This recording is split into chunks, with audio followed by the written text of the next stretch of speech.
Statue of unity ખાતે main power supply કરતી બાહ્ય કંપનીઓ સ્થાનિકોનું શોષણ કરે છે, પગાર ઓછો આપે છે, ત્યારે 2-3 મહિનાથી પગાર થયો નથી. એટલે પ્રવાસીઓની વિવિધ પ્રવાસન સ્થળ પર લઈ જતી ઈ-બસોની સેવા આજે ખોરંભે પડી હતી.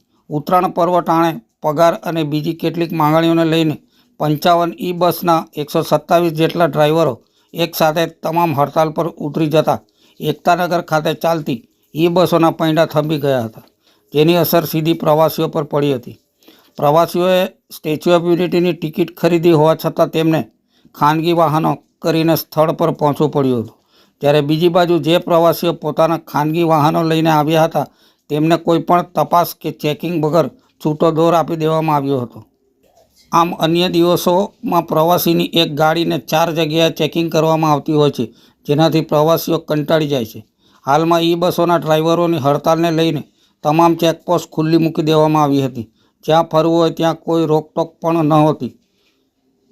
હજુ આ બસ ડ્રાઈવરોએ હડતાલ સમેટી નથી અને આવતીકાલે ઉત્તરાયણ પર્વ હોય પ્રવાસીઓની સંખ્યામાં વધારો નોંધાશે ત્યારે બસ ડ્રાઈવરોને સમજાવવા તંત્ર પ્રયાસ કરી રહ્યું છે.